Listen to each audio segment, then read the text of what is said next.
Allez, c'est parti. On va lire du coup ce qui s'est passé pendant le procès qui a commencé aujourd'hui, le procès de son prénom c'est Joël Guerriau, qui est poursuivi pour avoir drogué à son insu la députée Sandrine Josso. C'était en novembre 2023.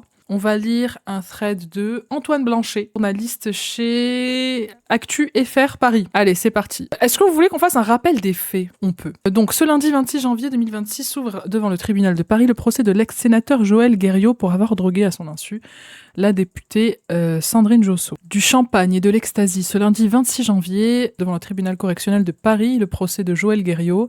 Dans cette affaire souvent perçue comme un cas emblématique de soumission chimique, fléau de société, sur lequel Sandrine Josso est politiquement très engagée depuis les faits. D'ailleurs, il me semble qu'elle avait dit qu'elle voulait vraiment que son procès soit diffusé au maximum au grand public. Donc, on va s'atteler à cette tâche, Sandrine.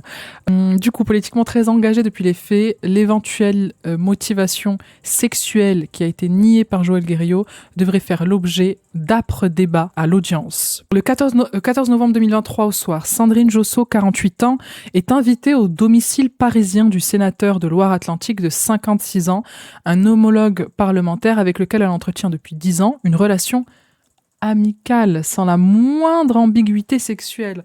On vient de parler de l'amitié homme-femme. Cette femme est allée chez son ami qu'elle connaît depuis une décennie pour être droguée. Waouh. Celui-ci veut fêter sa fraîche réélection à la chambre haute, à laquelle il siège depuis 2011. À son arrivée vers 20h dans sa chambre du 6e arrondissement, la députée MoDem découvre, à sa grande surprise, être la seule invitée de Joël Guerriau. Ok. On va faire la fête avec les genoux ou quoi. Pendant qu'elle patiente au salon, son hôte leur prépare dans la cuisine, hors de sa vue, des coupes de champagne pour trinquer. Sandrine Josso accepte le verre, mais pourquoi n'accepterait-elle pas, je vais y arriver, le verre que lui offre son ami de 10 ans? Pourquoi? Boit quelques gorgées, en bouche. Le champagne blanc a un drôle de goût. D'après la députée de Loire-Atlantique, Joël Guerriau se montre étrangement pressant. Il lui reproche de ne pas boire ou manger, insiste pour la resservir et trinquer. Le sénateur réalise des tours de magie devant son invité, joue avec l'éclairage de la pièce en coupant puis rallumant par à coups le plafonnier. Après une coupe et demie de champagne, accompagnée de 2 faritas, Sandrine Josso ressent des symptômes bizarres. Palpitations cardiaques, bouffées de chaleur ou de froid, nausées, tremblements. Voyant Joël Guerriau manipuler un sachet transparent et le ranger dans un tiroir de la cuisine, elle panique. Très bon instinct survie. Prétextant devoir retourner à l'Assemblée nationale, la députée, en grande détresse, ayant même du mal à parler ou tenir debout, quitte précipitamment vers 22h le domicile de Joël Guerriau et demande à des collègues députés de venir la récupérer au Palais Bourbon. Mais c'est fou. Si elle n'avait pas vu avec ce sachet plein de produits, elle n'aurait pas pu s'échapper. Transportée à l'hôpital, les analyses toxicologiques révèlent une forte intoxication de son corps à l'ecstasy, avec une présence de MDMA à hauteur de 388 nanogrammes par millilitre de sang. Une concentration très nettement supérieure à une prise récréative de cette drogue euphorisante. Interpellée, n'empêche, elle a pris de la drogue qui est genre euphorisante et elle a quand même réussi à paniquer dans ce moment où elle aurait pu être juste dans un état d'euphorie, quoi. Son cerveau, incroyable, il l'a protégé de fou. Interpellé dès le lendemain des faits, Joël Guerriau dément avoir drogué Sandrine Josso pour l'agresser et argue d'un acte d'inadvertance de sa part. Excuse-moi d'avoir mis de la drogue du violeur dans ton verre. Non, mais tu m'excuseras, bien sûr. Selon le récit qu'il a fourni... Quelle audace, putain, mais il n'a honte de rien. Hein. Selon le récit qu'il a fourni tout au long de l'instruction, il s'est procuré pour lui-même un euphorisant dans une période de vague à l'âme, constitutive à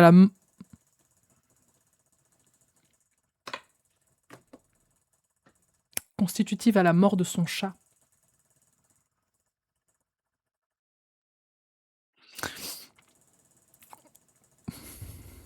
C'est ça sa défense? Lol. Je sais pas si on doit rire ou pleurer là. Le chat Est-ce que tu peux laisser ton animal reposer en paix, s'il te plaît, Joël? Ça t'embête pas? Oh waouh! Il a servi donc par erreur à son ami un verre qu'il se destinait. Il s'est trompé de verre.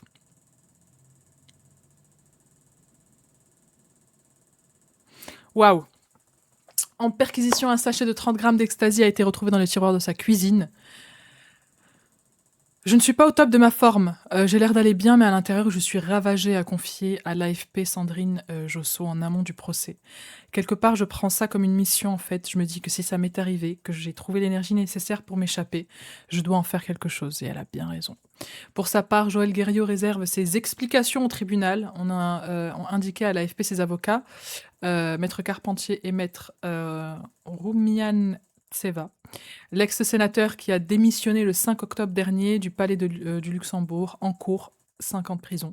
Sandrine Josso considère qu'en la droguant, Joël Guerriau avait l'intention de la violer pour assouvir une pulsion, un fantasme.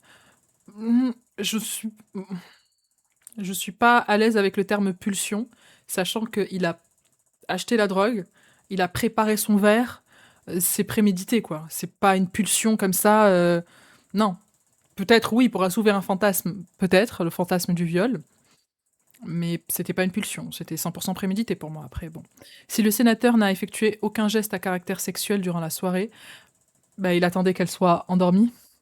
Les juges d'instruction ont estimé que le cadre à tout le moins intimiste du tête-à-tête et ses recherches sur Internet quelques semaines avant les faits sur la drogue et le viol étaient suffisants pour qu'il soit jugé de ce chef devant le tribunal. Oh waouh! Oh waouh! Il a donc fait des recherches quelques semaines avant sur le fait de droguer quelqu'un pour le violer. C'est pas une pulsion, c'est 100% prémédité. Excusez-moi. Hein. Excusez-moi. Bon, allez, on reprend l'audience. Suspicious, à mort. L'audience vient de s'ouvrir dans une salle comble. Là, c'était juste le récapitulatif un peu de ce qu'on savait avant que l'audience commence. Donc, vient de s'ouvrir dans une salle comble. Le président est en pleine lecture des faits. Pour rappel, lors d'une soirée chez le prévenu, la députée a bu une coupe de champagne proposée par le sénateur. La victime avait commencé à avoir la tête qui tourne et se sentait mal. Il insistait beaucoup pour que je finisse mon verre, avait-elle déclaré aux enquêteurs. La députée est parvenue à appeler un taxi et partir pour l'Assemblée. Elle a prévenu un collègue député qui est venu la chercher. Elle a ensuite été hospitalisée à Lariboisière. La prise de sang et l'analyse d'urine sont formelles. Sandrine Josso a été droguée avec de l'ecstasy. J'ai ressenti hier qu'il voulait assouvir une pulsion, un fantasme. Je l'ai ressenti. Il aurait abusé de moi. Je sentais que quelque chose n'était pas normal dans son comportement. Il était vraiment très insistant, déclare la victime aux enquêteurs le lendemain des faits. Dans son récit de la soirée à la police, la victime peint un hôte monté sur ressort. Il joue avec la lumière, l'augmente, la tamise, lui dit de finir son verre. Putain, il était un... Ah, ça me dégoûte, pardon. Il était en train de faire son setup lumière, là. Ah. Vas-y, bois. Tu sais, pendant ce temps, il est là en mode... Je mets les guirlandes ou pas? Comme ça. Ils ont honte de rien, je vous jure. Lui dit de finir son verre et va lui resservir un autre dans la cuisine. Sandrine Josso commence à avoir des palpitations, se sent très mal. Il fallait que je montre que tout allait bien, alors que j'étais terrorisée, a-t-elle déclaré. Ah là là, faire semblant. C'est comme de faire semblant que t'es morte pour pas qu'on te tue, quoi. Dans mes rêves, ça m'arrive souvent. Pourquoi Sandrine Rousseau est renommée sur le dossier? Mais c'est pas Sandrine Rousseau. Elle s'appelle Sandrine Josso. Le président fait défiler des photos de messages entre le sénateur et la députée. C'est lui qui lui propose un verre pour le 14 novembre 2023.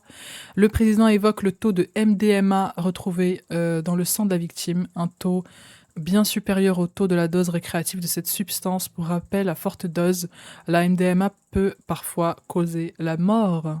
Mais qu'est-ce qu'il en avait à foutre? Le 15 novembre 2023, du coup, Joël Guerriau est placé en garde à vue. Les analyses d'urine et de prise de sang révèlent qu'il est négatif aux stupéfiants. Lui, oui. Une première analyse disait l'inverse, mais il y aurait eu un couac de retranscription. L'expert à l'origine de l'erreur s'est expliqué avec les enquêteurs. Cela vient peut-être du fait que Joël était très désagréable au moment des analyses. Le président diffuse maintenant des photos de l'appartement du sénateur situé dans le 6e arrondissement. Le coin cuisine n'est pas séparé du salon. Lors de la perquisition, les policiers retrouvent 500 € sous une pile d'assiettes. Concernant la drogue, le chien renifleur présent lors de l'opération marque à plusieurs endroits sur le manteau du prévenu et dans une poubelle des parties communes et dans un tiroir de l'espace cuisine. C'est dans ce dernier endroit qu'un sachet de 30 grammes d'une substance réagissant à l'ecstasy est découvert. Plusieurs témoignages du procès et de mise en cause sont lus. L'un parle d'un homme juste, un autre d'un séducteur qui sait parler aux femmes. Une stagiaire parle d'un papa. Un proche va quant à lui dire qu'il fumait des joints de temps en temps à l'extérieur du Sénat. Un témoignage de la femme de Joël Guerriau est lu. Elle y explique que son mari était tout à fait correct avec les femmes. Sa femme qui dit ça. Et que récemment, il n'était pas bien à cause de la récente mort de son chat. Pour rappel, ce décès va jouer un rôle dans la version du prévenu. Les lumières, c'est pour activer les effets de la drogue, c'est-à-dire Willow. Je connais pas, j'en ai jamais pris, donc je peux pas savoir. Apparemment, jouer avec la lumière, c'est pour augmenter et accélérer les effets de la drogue. Ah bon? Mais c'est quoi? Il veut faire une crise, faire une crise d'épilepsie ou quoi?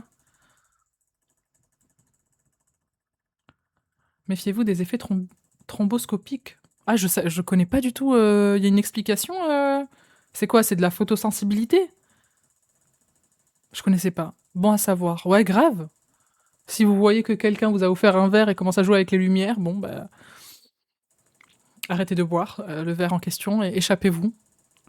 Mais oui, mais la femme de Guerriau, là, qu'est-ce qu'elle nous fait? Oui, il est toujours correct avec les femmes. Oui, mais il a drogué cette députée quand même. C'est pas très correct. Qu'en penses-tu?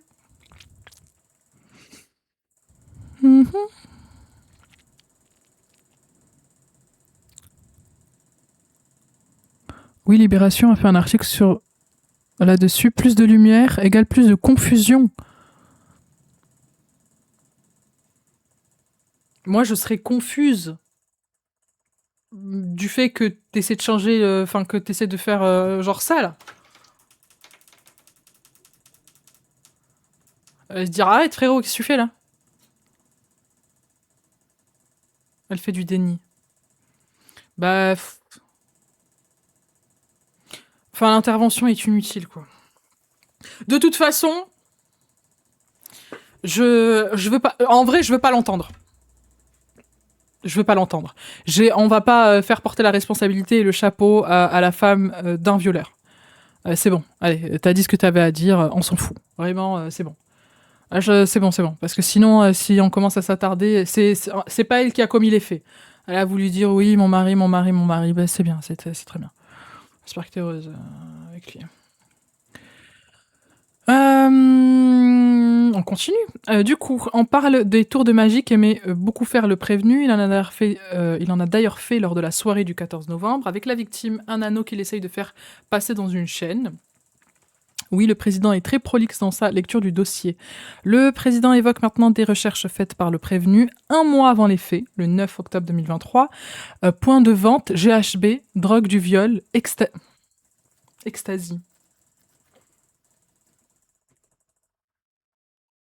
Attends, mais sur Google, tu peux taper point de vente GHB et trouver quelqu'un? Bon, j'allais faire la recherche, mais vas-y, flemme. Déjà que j'ai fait la recherche de comment devenir présidente. Ah là là là là là là là là. Mais bon, la madame, elle a dit que son mari il était gentil avec les femmes. Sur Google Maps, c'est vrai? Bon. Joël Guerriau s'avance à la barre. Il est vêtu d'un pull à col roulé noir. Le président lui demande s'il peut rester debout longtemps, car il compte lui poser de nombreuses questions. Le président, vous avez des déclarations à faire? Il répond, la seule déclaration que je pourrais faire, c'est de dire que je suis vraiment désolé pour Sandrine. Je n'aurais jamais voulu faire du mal à une amie. Bon, fallait quand même y penser avant de me donner une dose mortelle de MDMA. C'est très difficile à accepter. Pardon. Sorry, l'audace et le culot masculin. Mais donnez-moi l'audace d'un homme, s'il vous plaît. Je ne demande que ça. Il a dit c'est très difficile à accepter. C'est toi qui as quelque chose à accepter. C'est pour toi que c'est difficile. Toi qui n'as pas un nanogramme de drogue dans le sang.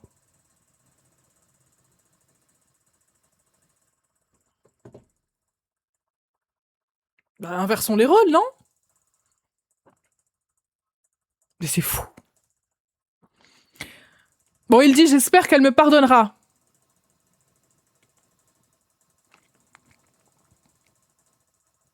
Te pardonner quoi? On entend très mal, la voix est faible et le micro pas terrible, nous dit le journaliste. Alors, le prévenu revient sur son ancienne activité de sénateur. J'étais vice-président de la commission des affaires étrangères et de la défense, explique-t-il.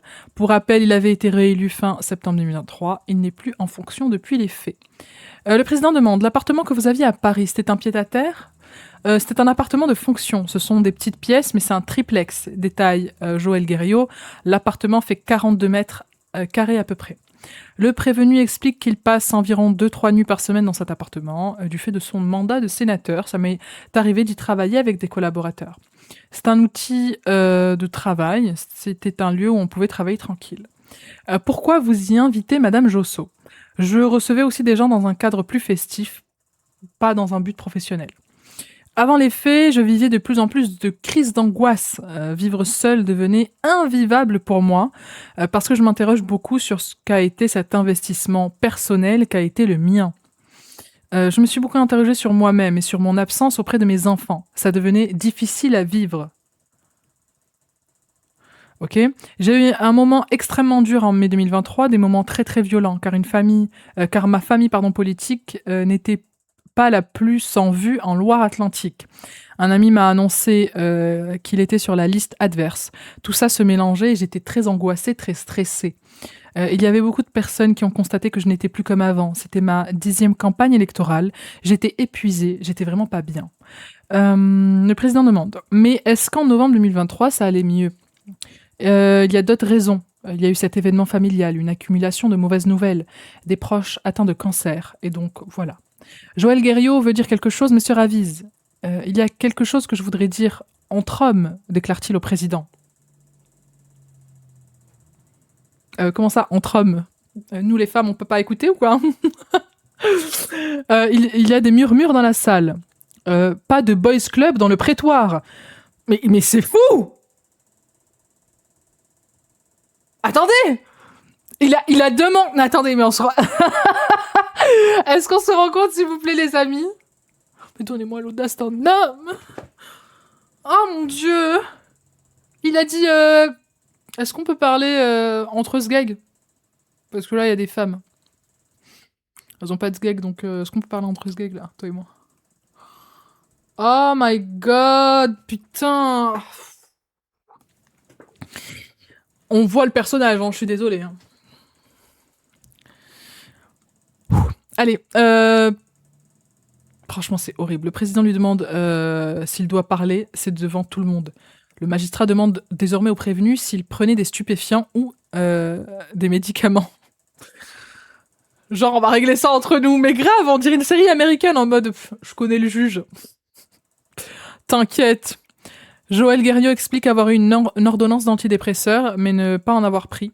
Étant donné qu'il était en campagne, il a dit avoir pris du Robiola, une racine qui vient des montagnes du Pérou. C'est de la phytothérapie, demande le président. On peut dire ça comme ça. Robiola, vous connaissez? Robiola. Ah, c'est du fromage italien. Je cherchais racine Pérou. Quoi qu'on fasse, on tourne, on finit toujours par tomber sur du fromage. Ça s'appelle de la maca. Un plant typique, ok. Ah, c'est Rhodiola. Ah, il a... Ok, c'est le journaliste qui l'a mal orthographié. Autant pour moi. Enfin, autant pour nous. Pour lui et moi, je connais pas aussi. Hein. J'ai pas de culture de racines péruviennes. Rhodiola, ok, acide aminé, antioxydant, tanin. Bienfait du rhodiola, reconnu pour ses effets bénéfiques sur la gestion du stress. Ok. Je connaissais pas. Rhodiola MDR, oui. C'est aussi de l'orpin. Qu'est-ce que c'est, Kézako? Mais j'en apprends des choses avec vous. Vous avez une bonne culture. L'orpin, plante vivace, robuste et facile à cultiver, appréciée pour son feuillage charnu et ses fleurs colorées. Quelles sont les vertus? C'est une plante adaptogène, anti-fatigue et anti-stress. Mais mettez-nous tous sous orpin, putain! En mode ashwagandha. D'ailleurs, j'ai failli en prendre. Mais vas-y, j'ai la flemme. Apparemment, ça augmente la libido, l'ashwagandha, pour certaines personnes. Et c'est bon, j'en ai marre. J'ai essayé vitamine B6, nanani, magnésium, nanani, nanana. Je suis stressée, et c'est comme ça. Non, en vrai, ça va. En ce moment, je trouve que je fais pas trop d'anxiété, etc. Je trouve que ça va. J'ai une vie sans cortisol, sans stress. Non, ça m'arrive d'être stressée, mais je trouve que ça va.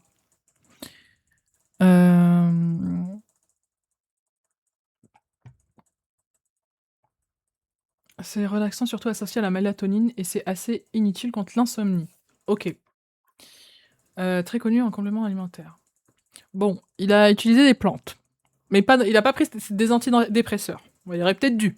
Le président parle des analyses de cheveux du prévenu. Elles ont montré une présence faible de MDMA. Ah, donc il en a peut-être pris. Vous avez consommé de la MDMA?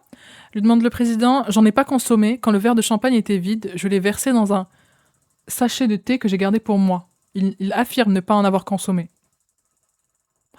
On revient sur le témoignage de la stagiaire qui évoque du cannabis consommé près du Sénat. Le prévenu reconnaît avoir fumé une fois du cannabis en soirée. Le président. Vous savez que l'usage de stupéfiants est une infraction pénale.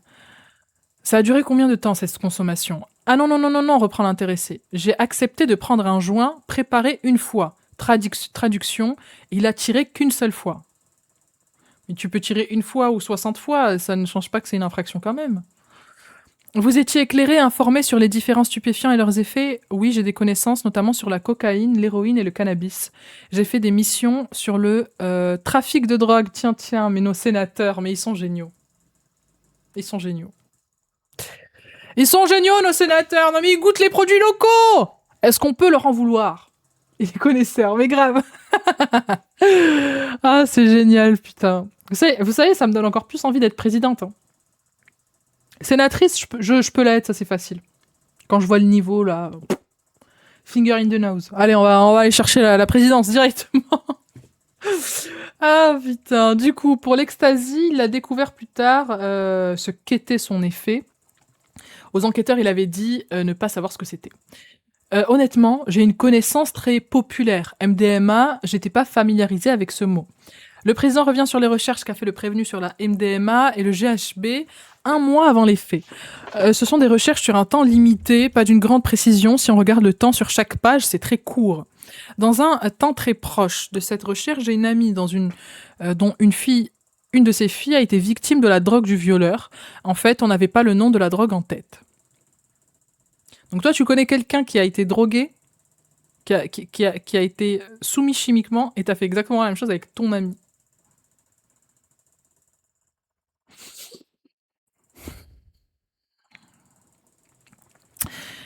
Le président demande « Oui, mais pourquoi l'ecstasy ?» C'est pas la drogue du violeur. Le fait de passer à une page à l'autre, répond le prévenu. Le président lit les recherches. Où se procurer de l'ecstasy? Comment l'ecstasy arrive dans la poche du consommateur? C'est très précis comme recherche quand même. Une fois que je suis partie dans cette consultation, je suis passée d'une page à l'autre. C'était une question de secondes. Pour moi, l'ecstasy, c'est des cachets, maintient le prévenu. Le prévenu assure n'avoir plus aucun souvenir de ses recherches, qu'il décrit comme rapides. Bah, si t'as plus de souvenirs, peut-être c'est pas toi qui les as fait. Non, il n'aura pas l'audace de dire ça.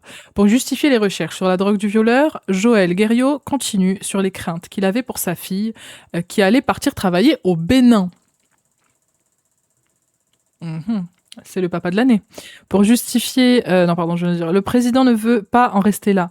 Il relit plusieurs fois les autres termes recherchés par le sénateur. Je n'ai pas de mémoire. J'étais dans un train. Je passais d'un point à l'autre et j'allais très très rapidement. C'était 15 minutes de recherche le matin et une le soir. Bon, t'as quand même des souvenirs.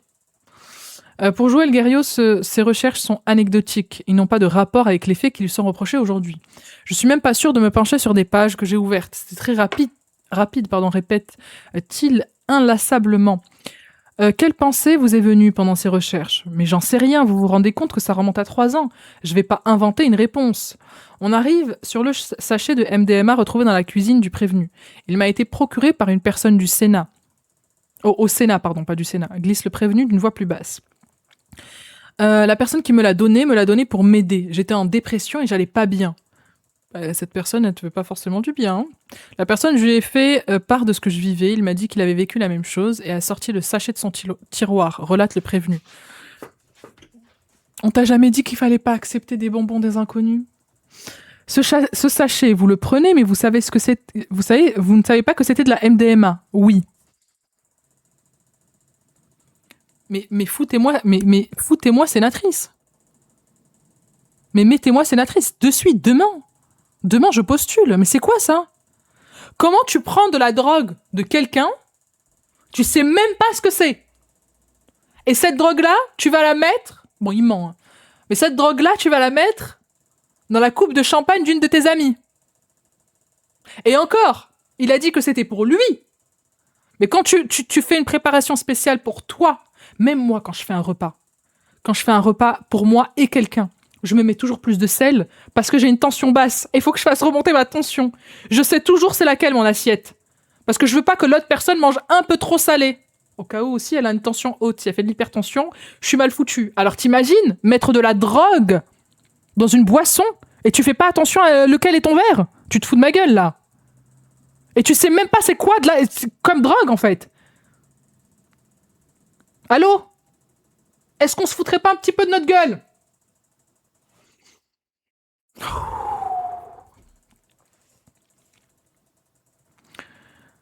Mais une fois que vous le savez, que c'est de la MDMA, c'est le président qui demande. Vous êtes sénateur, vous faites partie de la représentation nationale.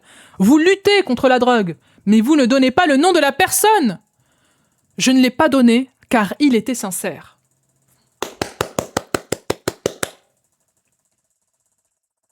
Merci à lui. Si je donnais le nom, la personne démentirait et ça relancerait le débat sur une institution à laquelle je suis très attachée, le Sénat. Exclamation outrée dans la salle. Vous êtes outré chez vous aussi ou pas? Ou ça va? Ah là là là là là là là là. On est mal foutu quand même. Le système est mal fait. Hein. Outreille. Non mais le système est mal fait là, je suis désolée.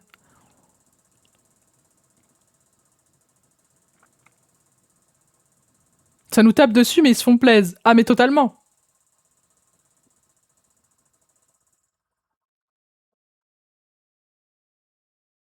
Bon on est mal foutu, qu'est-ce que vous voulez que je vous dise? C'est malhonnête. Hein. On peut demander une descente de flics et un contrôle au Sénat, mais grave. Mais tellement. Mais non, on peut pas. Non, je pense pas. Je pense pas, ces gens sont protégés quand même. Mais c'est là que tu vois qu'on n'est pas tous... on n'est pas tous égaux face à la loi. Encore pire quand c'est des personnes qui votent les lois. C'est grave, hein. Ça me dégoûte à tel point. Ben en vrai, bon déjà le procès en soi de soumission chimique, il nous retourne le ventre, mais c'est vrai que cette dimension-là de personnes qui ont été élues, qui sont censées représenter la loi, qui sont censées lutter contre ça, contre la drogue, contre les violences sexuelles. Et au final, en fait, ils se servent de leur En fait, ils se servent tout simplement de ce qu'ils représentent pour faire pareil. Pour faire tout ce qu'ils sont censés...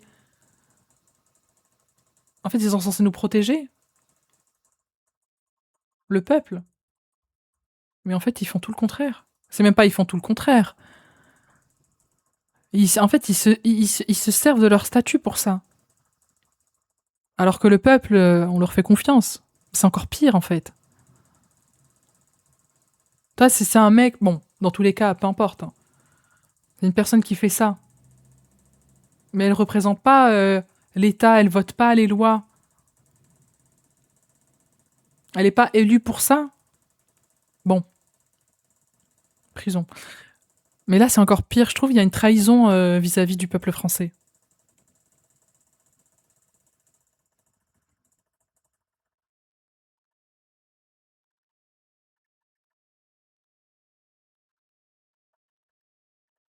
Ils s'en servent pour frauder en toute impunité.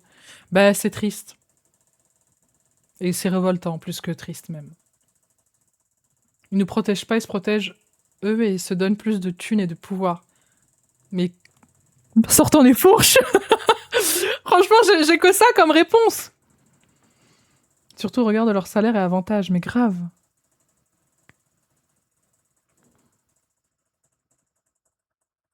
Ils le font en plus dans l'abondance, en fait. Abondance qui est payée par nos impôts et nos cotisations. Mais waouh. Continuons. Du coup, le prévenu explique avoir mis une partie de l'ecstasy dans un sachet de thé dans sa poche de manteau. Le sachet est tombé au sol en séance publique, mais il assure ne pas l'avoir consommé. Le président est sceptique. Si je l'avais consommé, je le serais. Note de rappel, Joël Guerriot a reçu le fameux sachet 6 mois avant les faits. Une partie du produit va dans le sachet de thé, la seconde est mise dans un tiroir de la cuisine de l'appartement, celle retrouvée lors de la perquisition. On revient sur la discussion entre le prévenu et le dealer assermenté.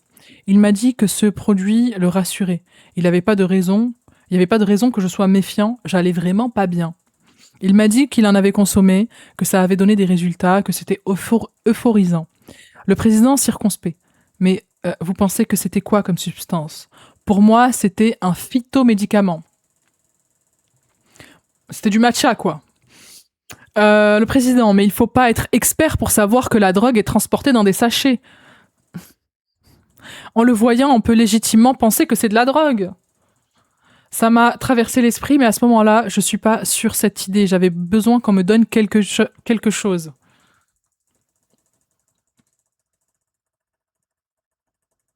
Et comment tu savais que ça, il fallait que tu le mettes dans un verre? Je t'aurais dû donner du sucre, c'est pareil, non? T'aurais sucré le champagne? C'est quoi ça? Mais non, mais par contre, c'est fou. Ah, c'est dur. Hein. Ah, c'est dur. Hein. Franchement, l'audace masculin, bon. Là, je commence à en avoir marre, là. Oui, c'est inconscient. Je me sens irresponsable de ce que j'ai fait. Il a quel âge, Joël?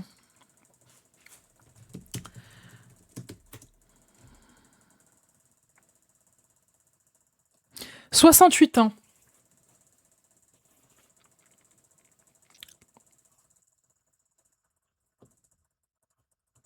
Ai-je besoin d'en dire plus?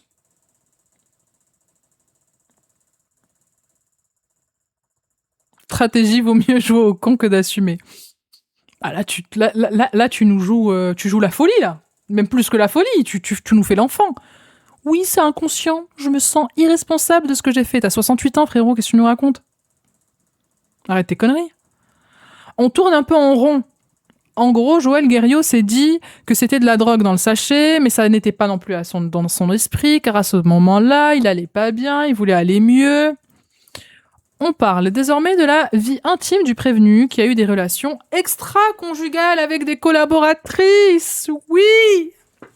Et c'est le meilleur manière du monde, à ce qui paraît. Il parle d'une relation qui s'est très mal terminée. Joël Guerriot n'est pas très à l'aise. Sa voix ne porte pas. Est-ce que vous aviez, au moment des faits, une sexualité épanouie? Je n'avais aucun problème de sexualité. Nota bene, la question de l'intention sexuelle durant les faits va sûrement jouer un rôle important lors des débats. La victime assure qu'il y en avait. Le président, pas. Mais après, ok, ouais, regarde, c'est pas parce que t'as une vie sexuelle épanouie que tu ne peux pas violer. Tu peux même violer la personne avec qui tu as une vie sexuelle épanouie.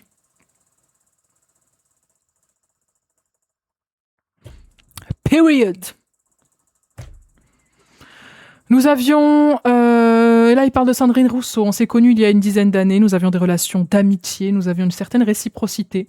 Nous avions des sorties de loisirs, une relation de confiance. Sans aucune ambiguïté. Aucune ambiguïté, répond-il. À l'inverse, Sandrine Rousseau... oui, vous m'avez déconcentré. À l'inverse, Sandrine Josso avait déclaré aux enquêteurs qu'elle avait toujours dit aux prévenus qu'elle était en couple, même si ce n'était pas le cas, car elle sentait qu'il pouvait la séduire. Est-ce qu'on fait pas tout ça, les filles? Oui. Moi, dites-vous, depuis l'âge de... Depuis que j'ai commencé à avoir des nibards, j'ai toujours mis une bague ici. Le doigt du mariage. Donc, à partir de 12-13 ans, j'avais toujours une bague là. Pour pouvoir dire que j'étais promise. Et que je ne pourrais donc pas continuer le jeu de séduction qui était unilatéral. Quelle horreur. Quelle horreur. Et quand j'étais vraiment mariée, et que j'avais toujours ma bague ici, en fait, elle était tout le temps là, mais j'ai appris que même si c'était la vérité, ça ne changeait rien. Ça ne change rien du tout. Rien du tout. Rien ne les arrête. C'est vraiment grave ce qu'on doit faire pour qu'on nous laisse. Mais grave. Grave. J'avais vu une vidéo d'une fille qui faisait genre qu'elle était possédée et ouais, ça a fait fuir. Est-ce qu'il faut faire ça? Faire genre qu'on est possédé? Même enceinte, ça les arrête pas. Vraiment, j'ai jamais expérimenté. Mais j'imagine. Est-ce que si on dit qu'on a une maladie sexuellement transmissible, ça marche? Jamais fait. Mais est-ce que ça fonctionne? Comme ça, peut-être que... Est-ce que quelqu'un a déjà déjoué, je sais pas, un viol comme ça? Franchement, c'est affreux. Vous imaginez à quoi on pense pour pouvoir être tranquille? La vidéo de celle qui fait le T-Rex. Ouais, il y a une fille qui faisait des vidéos parce qu'elle se faisait harceler dans la rue. En plus, franchement, pas compliqué de faire de la création de contenu en étant une femme et en voulant faire du contenu sur l'harcèlement de rue. Hein. Vraiment, il suffit juste de sortir dehors. Voilà. Et ouais, ça avait l'air de bien fonctionner, de faire des bruits d'animaux. À part si la personne est un peu zoophile sur les bords, peut-être que ça va l'exciter, je sais pas. De toute façon, voilà, on n'est jamais à l'abri. Hein. Non, car capote. Bah, tu l'enlèves. Dès qu'il la met, tu l'enlèves. Non, ça marche pas? Moi, je disais que j'étais lesbienne. Mais ça, c'est encore pire, c'est un fantasme pour les hommes. J'ai de l'herpès. Non, mais c'est vrai! Est-ce que ça fonctionne? Moi, j'ai jamais essayé. En vrai, Vous savez pourquoi j'ai jamais essayé? Parce que ma mère, elle m'a toujours dit de jamais fake d'avoir une maladie, parce que sinon j'allais l'avoir, quoi.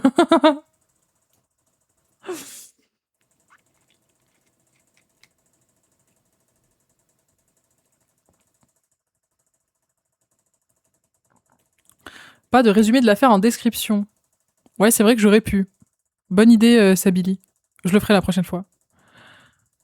Avoir du harcèlement de rue quand tu es au téléphone avec ta meilleure pote et parler de morpion, ça marche. Ah! Bon, on est sur quelque chose. On est sur une piste. Oh mon dieu. Enceinte avec un ventre de 8 mois, je me fais draguer. Mais putain. Est-ce qu'on peut me laisser moi et mon bébé tranquille? Mon bébé en développement dans mon corps? Frêle et fragile? Et fatigué? C'est possible ou pas? Non, c'est pas possible. En vrai, tu penses pas quand ça t'arrive, c'est déjà ouf si tu parles. C'est vrai que des fois, la sidération, elle va faire que... Bah, soit tu parles pas, soit... Moi, j'ai aussi ce tic, des fois, je suis mal à l'aise, et tu sais, genre, je vais faire un rire gêné. Mais en fait, j'ai remarqué que les rires gênés, j'ai l'impression que ça leur plaît de savoir qui te gêne. Oh là là, ça donne envie d'être méchante. Quoique certains, ils aiment aussi la méchanceté. Oh là là, moi, on n'est pas tranquille, en fait. Bon, restez chez vous. Après, même la mort, ils osent. Ah, putain.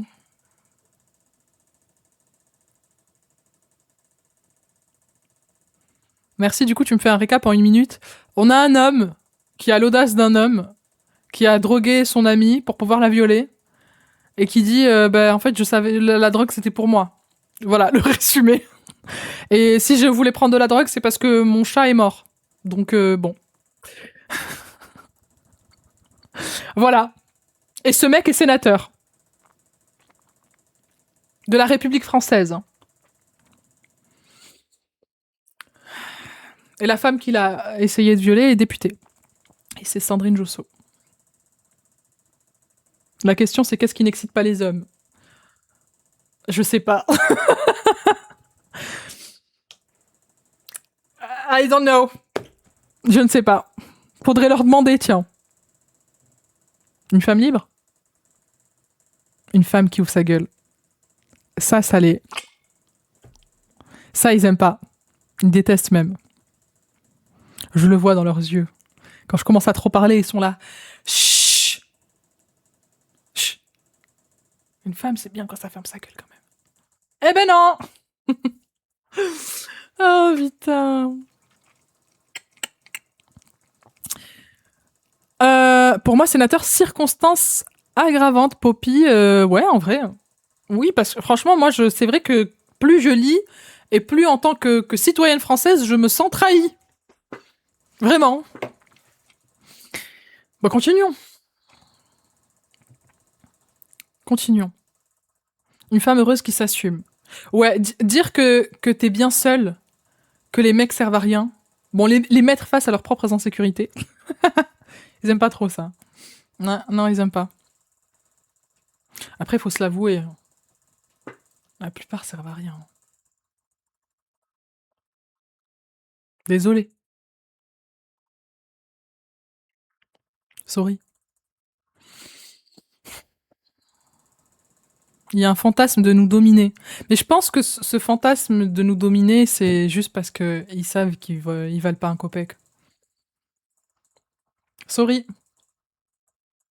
S'ils ont besoin de ça, c'est que tu subis ta vie. Hein. Ah, vas-y, parle à maman. Vas-y, dis-moi tout. Hein, tu l'as subi, ta vie. Tu subis ta vie dans cette société. Allez, parle-moi. Exprime tes émotions. Ah, putain.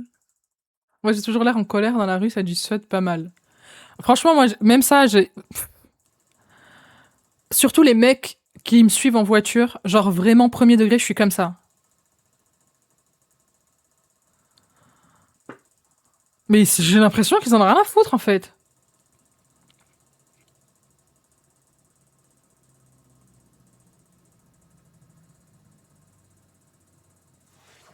Mais enfin, continuons du coup.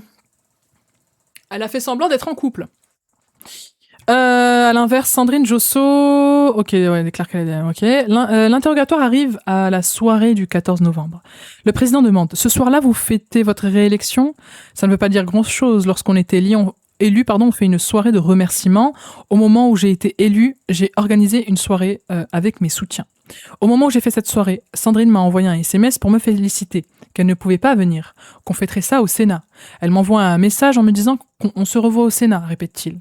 En sous-texte, c'est qu'il n'a pas pris l'initiative de cette soirée. Le président relie l'ensemble des messages échangés entre le sénateur et la députée depuis le mois d'août jusqu'à la soirée des faits. Des super et des smileys clins d'œil lus d'une voix monocorde. Je lui ai fait une proposition de date, ça s'inscrivait dans la logique d'une soirée de remerciements. À Paris, il n'y a que 2 personnes qui se sont investies, dont Sandrine. L'autre personne ne pouvait pas.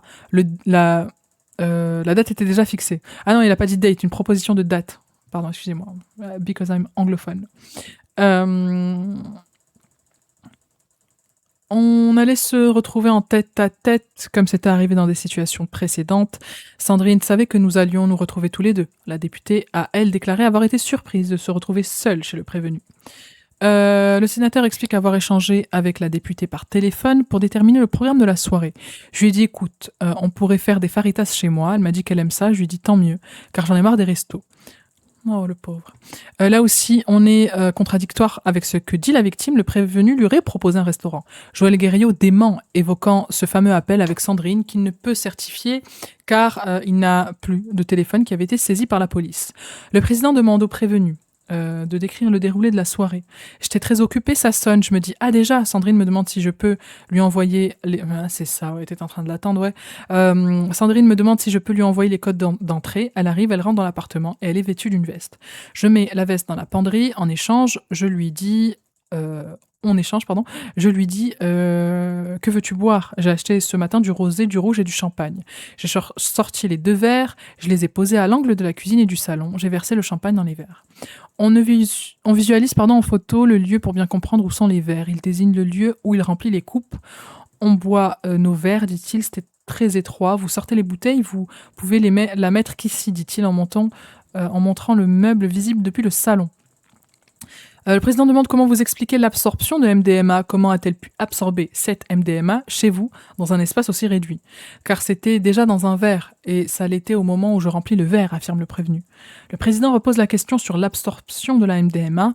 Le prévenu détaille le type de coupe, des coupes colorées. Le produit, on ne le voit pas.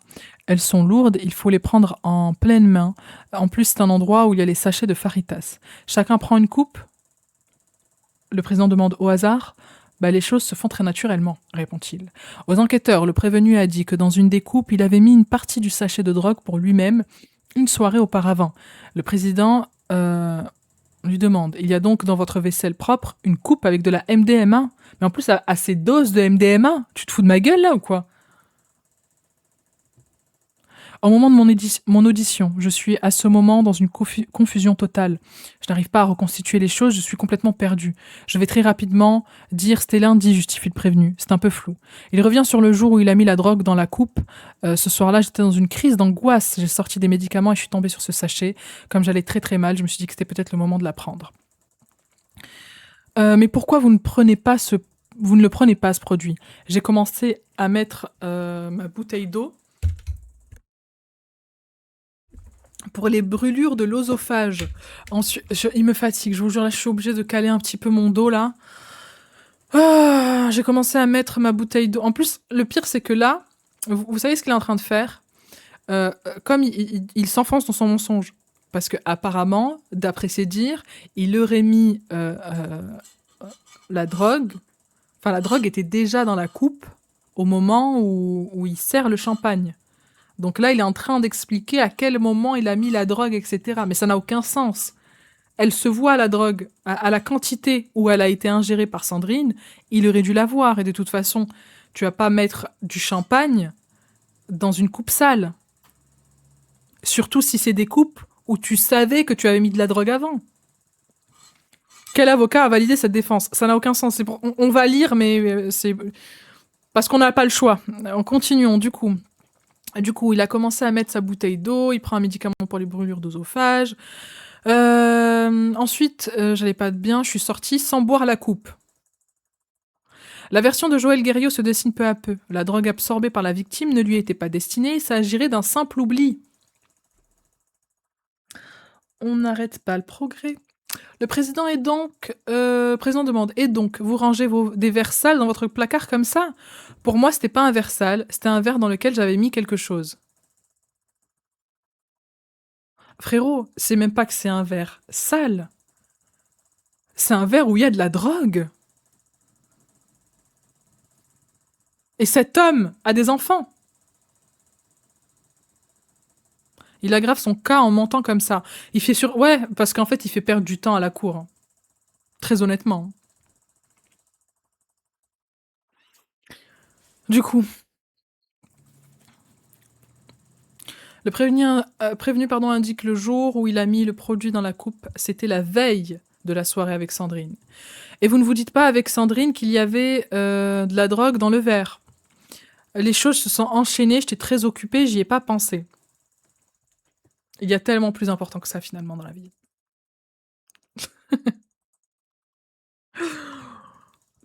Il essaie de se défendre en disant que c'est un crasseux, mais tellement putain. Comment des gars avec ce genre d'argumentaire peuvent finir sénateur? Je vous dis franchement, mais on peut toutes devenir sénatrices là. Mais postulez. Franchement, ça a pas l'air compliqué, hein. Mon Dieu. Ou alors il faut juste avoir du culot et de l'audace, je sais pas. Du coup, donc, choses s'enchaîner. Après avoir bu la coupe avec Sandrine, Joël Guerriot a un tilt. Il se rend compte qu'il peut y avoir de la drogue dans les deux verres. À ce moment-là, par réflexe, je vais l'observer. J'ai pas le sentiment que ça change quelque chose chez moi. À aucun moment, en tant que sénateur, vous savez qu'il y a de la drogue dedans, et vous choisissez de ne rien lui dire. Elle pourrait avoir des problèmes de santé. Je n'ai jamais eu conscience de la dangerosité de ce produit, ni de ses effets, je vous l'assure. Un produit qui est sûrement de la drogue, que tu n'as pas identifié, que tu penses être de la drogue, que tu donnes à l'insu d'une amie à toi.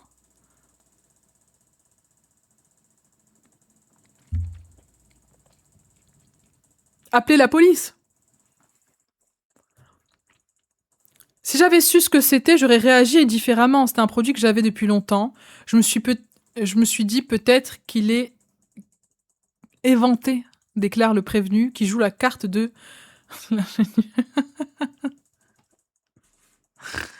J'aurais tellement voulu que Sandrine me le dise, qu'elle n'allait pas bien. Va jusqu'à dire Joël Guerriot.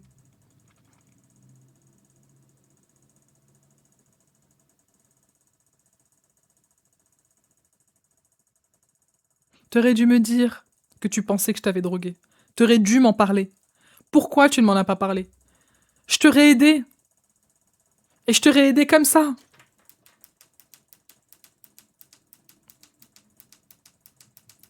Ça va, Sandrine? Tu sens les effets?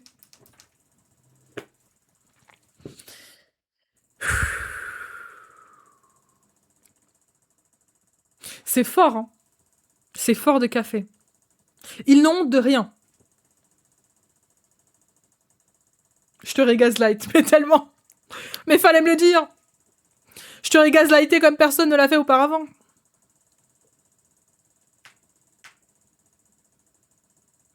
Je m'en veux énormément, monsieur le président. Mais maintenant, les faits sont là. Bon. L'audience reprend après une légère suspension. Le président évoque l'empressement dont aurait fait preuve le prévenu pour trinquer lors de la soirée, selon les déclarations de la victime. Je ne me suis pas montré insistant. On a trinqué une fois après le repas et je lui ai reproposé du champagne. Elle aurait pu avoir des problèmes de santé, a dit le président. Je me suis défait.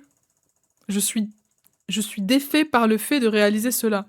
C'est quelque chose dont j'ai pris conscience très tardivement lors de l'enquête. Mais quel menteur que tu es. Non mais je suis désolée. Là, il vient de dire... Regardez, il se contredit lui-même. C'est même pas... Regarde, j'ai même pas besoin d'aller chercher plus loin que ça. Il a dit qu'il a eu un tilt lorsqu'il buvait les premières coupes de champagne, que peut-être il y avait de la drogue dans le verre. Et il commençait à faire des observations pour voir si leur comportement changeait. Parce qu'il savait pas dans quelle coupe. Il s'est juste rappelé qu'il avait mis de la drogue dans un verre. Et là, il vient de dire, je viens de prendre conscience, j'ai pris conscience très tardivement que ça aurait pu causer des problèmes de santé. Donc tu t'es pas posé la question pendant? Pourquoi tu étais en train de faire des observations pour voir si les comportements changeaient?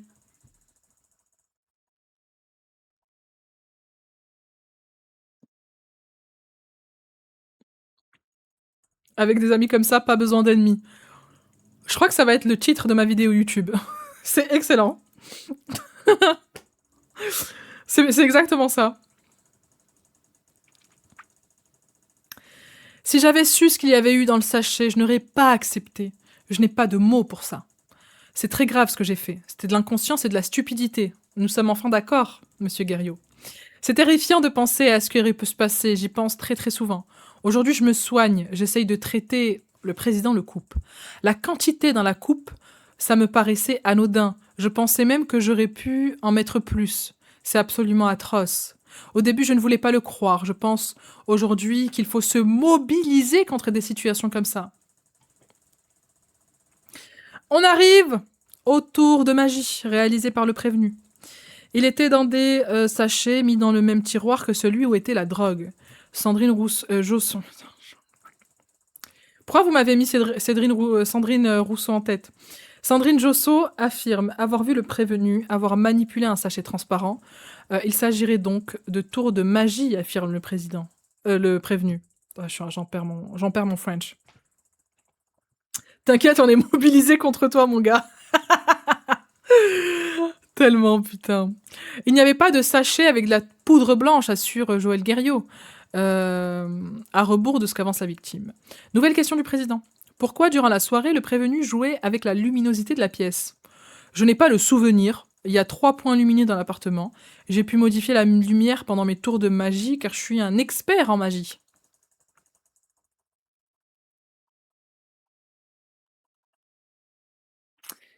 Mais tu ne vas pas faire disparaître ta condamnation et allez, c'est parti!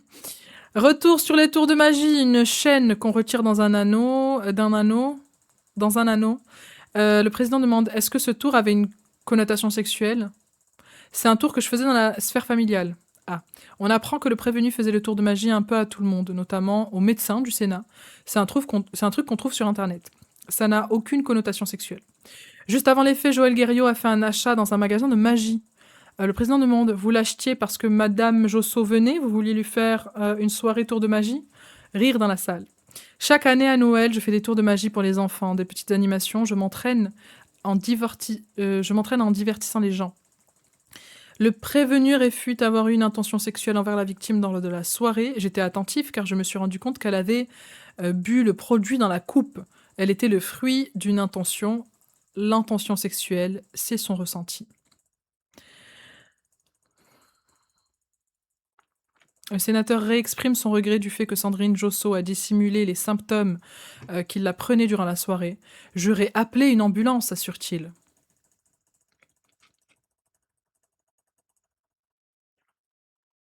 Après avoir évoqué le déroulé de la soirée, on arrive à l'interpellation de Joël Guerriot. Les policiers l'ont contacté, mais l'intéressé n'a pas pris attache. Il a donc été trouvé par la police dans un bar avec une bière et un collaborateur. Il était très inquiet pour Sandrine. Ah oui, très très inquiet.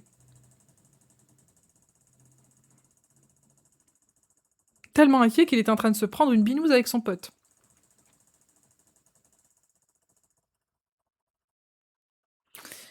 Le prévenu revient sur cette attitude déroutante. Je suis claustrophobe et j'ai eu peur. On est allé dans un bar près de chez moi. J'ai pris une bière car j'avais la bouche sèche.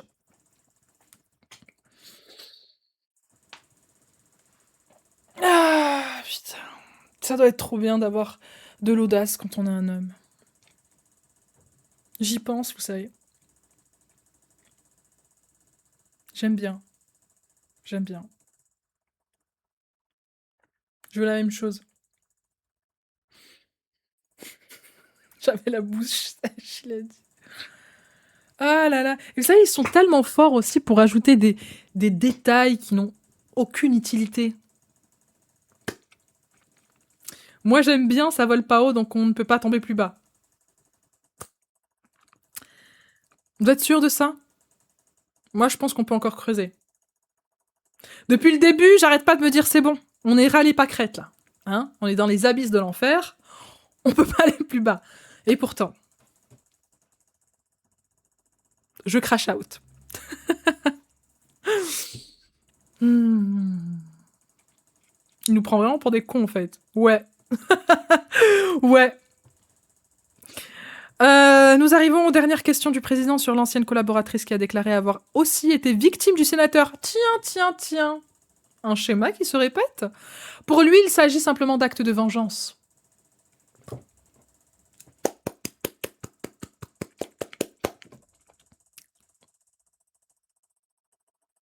Bravo.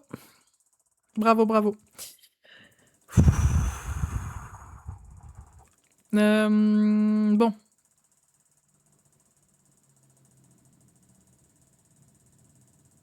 Ça me dégoûte en fait, c'est vraiment... Dernière question. En 2016, la photo d'un pénis a été publiée sur le compte Twitter du sénateur. Il s'agirait d'un piratage du compte. Président demande, donc ce n'était pas vous qui l'auriez publié par inadvertance? Non, je n'utilise jamais les réseaux sociaux, assure le prévenu. On s'égare peut-être un petit peu. Ouais. Le prévenu revient sur les conséquences des faits sur lui. J'étais tétanisé. Je pouvais plus bouger et je pouvais plus sortir de chez moi. C'est toi qui étais tétanisé. Alors que c'est elle qui a été droguée. Et c'est toi qui étais tétanisé. Et c'est toi qui pouvais plus bouger. Alors que c'était elle qui n'avait plus la possibilité de bouger. Parce qu'elle avait été droguée. Et c'est toi qui pouvais plus sortir de chez toi. Sachant que c'est elle qui a été droguée par un ami de longue date. Je pense que, peut-être, Sandrine Josso devrait être l'accusée. On s'est trompé de victime depuis le début, les amis. Tout ce que vous voyez... Il faut que vous voyez la matrice en plus grand. Et si c'était lui la victime? Et si c'était lui la victime? Mais on a tout faux depuis le début.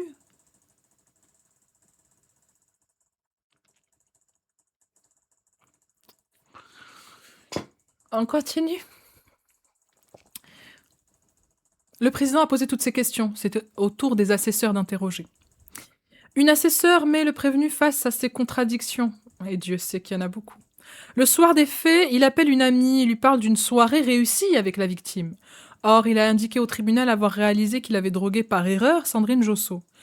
C'était une soirée réussie car on avait réussi à parler. Je pensais pas ce qu'il y a... Quoi?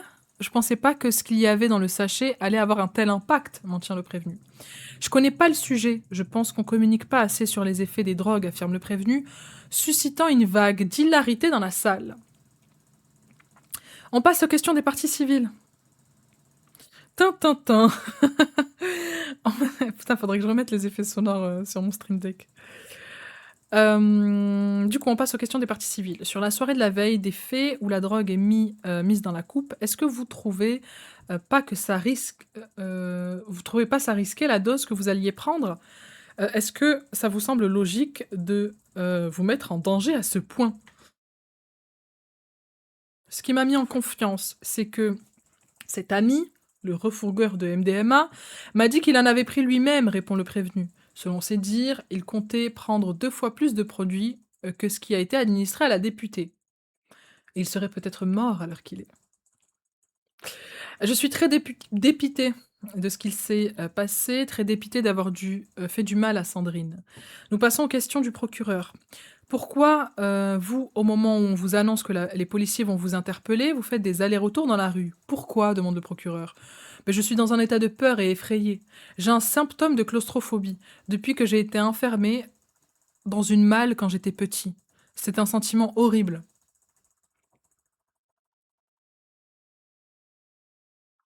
Le procureur soulève un élément intéressant sur les fameuses recherches faites par le prévenu sur la drogue et le viol. Ça aurait été effacé. Pourquoi si les motifs étaient explicables? Ah, donc il a effacé son historique. Tiens, tiens, tiens. Alors que apparemment, c'était parce que une fille d'une de ses amies avait été soumise chimiquement. Pourquoi effacer ça? Je vous pose la question. Nous avons la réponse. Nous passons aux questions de la défense. Dernière ligne droite avant de terminer, c'est presque 4 heures d'interrogatoire. L'avocat demande, vous lui faites la bise en début de soirée, est-ce que vous la touchez ensuite? Non, ce n'est pas dans mon attitude. L'avocat, vous la complimentez sur son apparence, vous avez mis de la musique, vous avez mis des bougies, en clair, vous étiez en mode séduction? Le prévenu répond à tout par la négative. Avez-vous parlé de sexe? Non. L'avocat demande, vous avez voulu violer Madame Josso?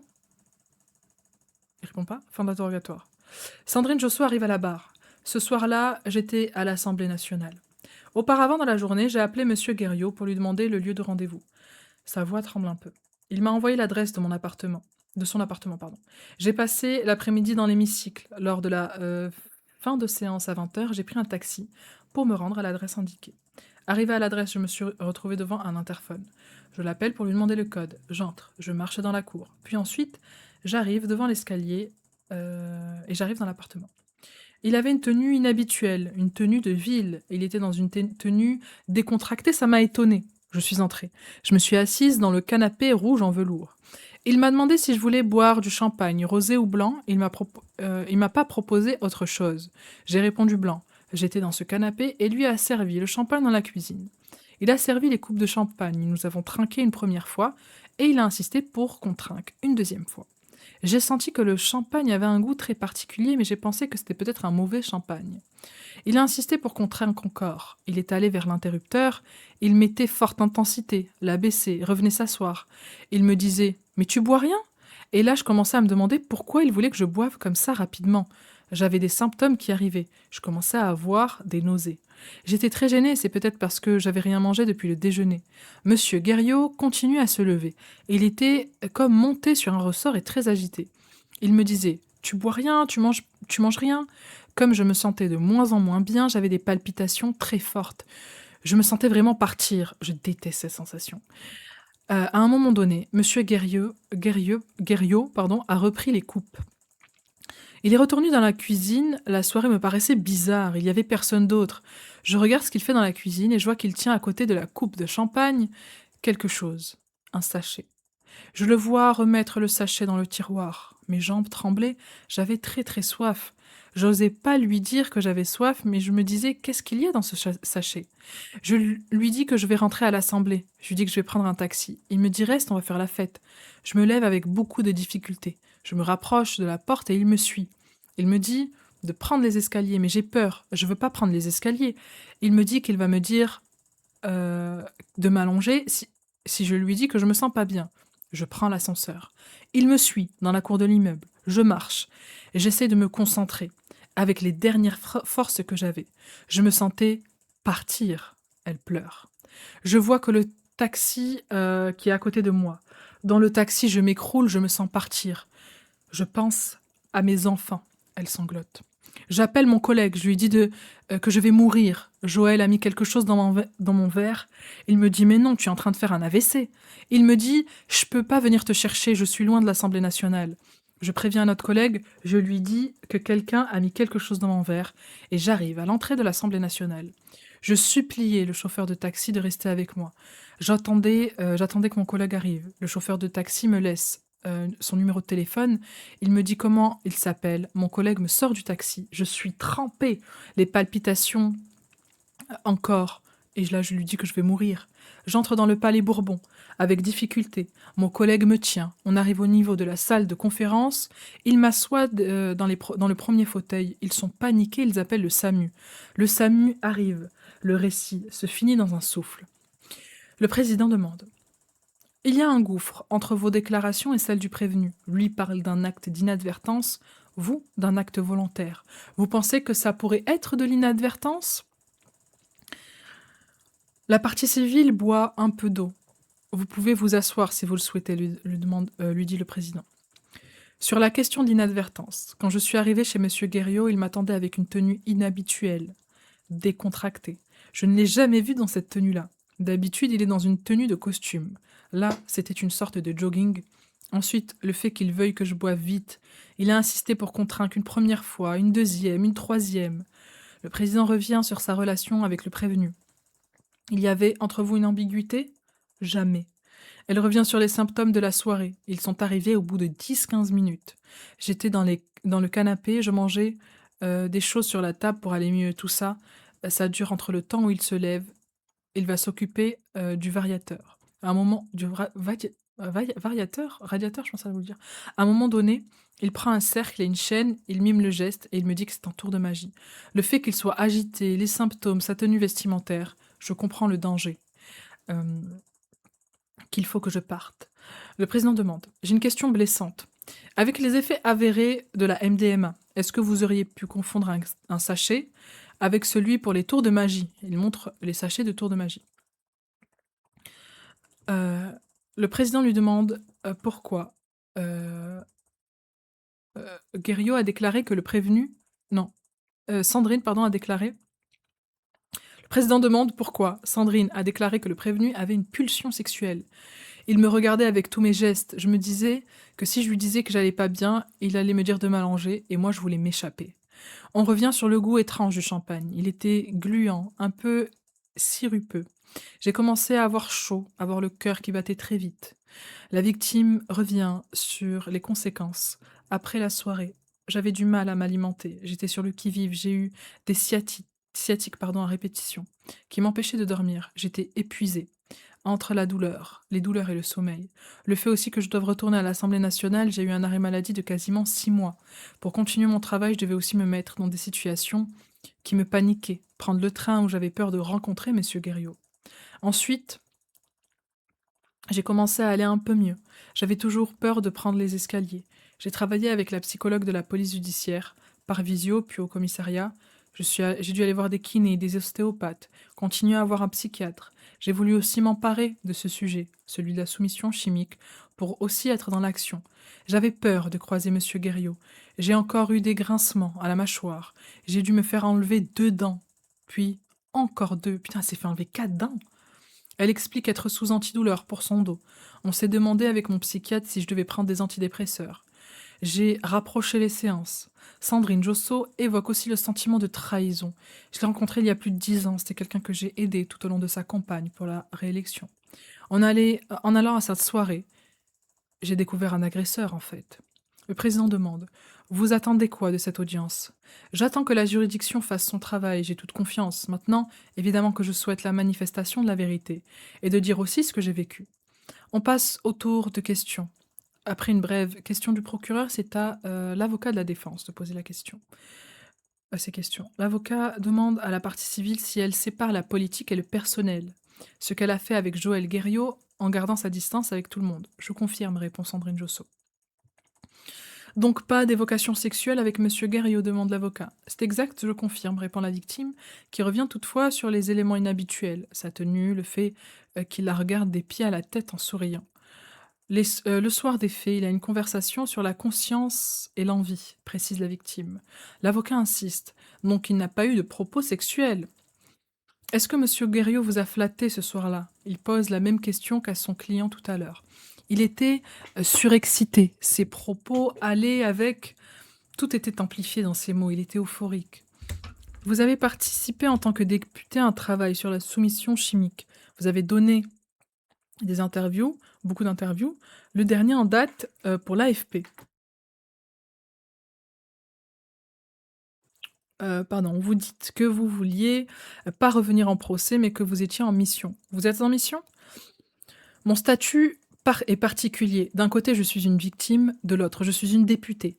Et en tant que députée, c'est important de faire quelque chose pour porter ce phénomène. Moi, je viens à ce procès en tant que citoyenne et victime avant tout. La seconde avocate de la défense demande à la victime de détailler le moment où elle et Joël avaient où elle voit Joël avec un sachet proche du champagne. Je me lève un peu du canapé, je le vois tenir un sachet Ziploc près du champagne. Vous pouvez décrire le sachet? La victime affirme que ce sachet a été découvert lors de la perquisition dans le tiroir. L'avocate la bouscule. Pouvez-vous certifier que ce n'est pas celui pour les tours de magie? On revient sur la personnalité du prévenu sur la fin de son mandat de sénateur. J'ai évité de paraître dans toute réunion publique pour ne pas le croiser. Pour ne pas croiser Sandrine, pardon. Je n'ai plus aucune activité sociale. Je partage avec Sandrine cette peine. Je suis un imbécile. Je suis sous antidépresseur depuis près de 2 ans. Il explique que sa vie sociale est réduite à la portion congrue. Il revient sur les faits d'une voix tremblante. Aujourd'hui, j'ai qu'une idée, c'est de m'engager pour dire ce que j'ai fait. J'avais pas conscience de ce que c'était. J'aurais pu en mettre plus, j'aurais pu en mettre beaucoup plus, répète Joël en larmes.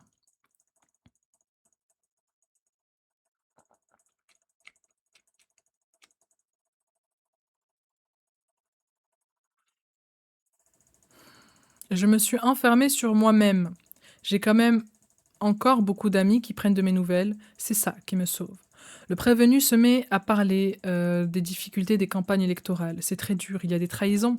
En 2023, j'aurais pas dû repartir. J'étais plus capable de le faire. Je suis soulagée de plus être sénateur. Je pouvais plus tenir cette solitude à Paris. Vous souhaitez dire quelque chose à Madame Josso? Je voudrais lui présenter mes excuses, pardon, qu'elle va pouvoir se réparer. Son engagement sur la soumission chimique, elle a raison de le faire, je suis derrière elle. Il veut qu'on pleure en plus? Non, vous inquiétez pas. Il pleure déjà. Allez, on continue. Je sais plus où j'en étais. Oui, je voudrais lui présenter mes excuses. J'espère qu'elle va pouvoir se réparer. Son engagement sur la soumission chimique, elle a raison de le faire, je suis derrière elle. Je savais pas, moi, je savais pas. J'ai l'impression d'avoir été un apprenti sorcier. Harry Potter, qui a touché à un truc qu'il ne connaissait pas, lâche-t-il en larmes. Je voudrais qu'elle sache que j'avais pas de mauvaises intentions à son égard. Tout ça s'est enchaîné de manière stupide et ridicule. Je comprends qu'elle me pardonnera pas. Nous ne disons que la vérité, répète-t-il. Il revient sur les suppositions sexuelles, sur les tours de magie. C'est pas possible que je fasse des trucs pareils, c'est pas possible. Se lamente Joël Guerriot, qui semble au bout du rouleau. On évoque les revenus du sénateur qui est à la retraite. Je dois le dire publiquement? Oui!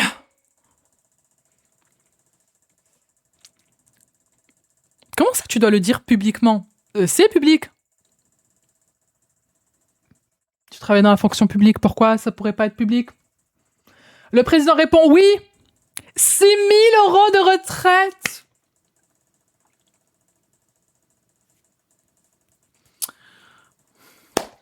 Et qu'est-ce qu'on est bien à Poudlard?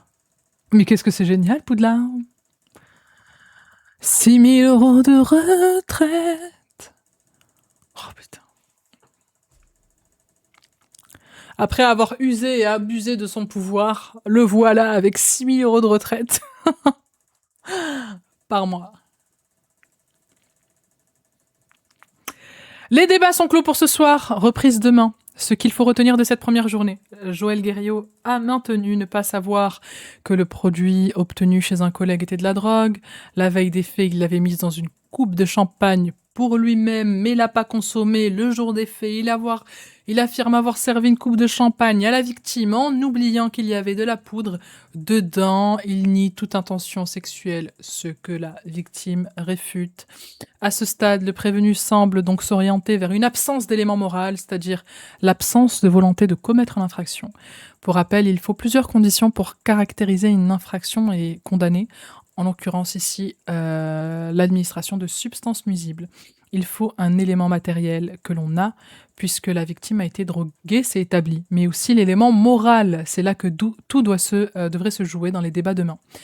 Merci d'avoir suivi ce live tweet. Bonne soirée. N'hésitez pas à lire le compte-rendu de cette journée dans Audience juste ici. Merci Antoine Blanchet, journaliste chez Actu.fr, pour ce thread ô combien horrible et qui nous a complètement fait switcher notre positionnement.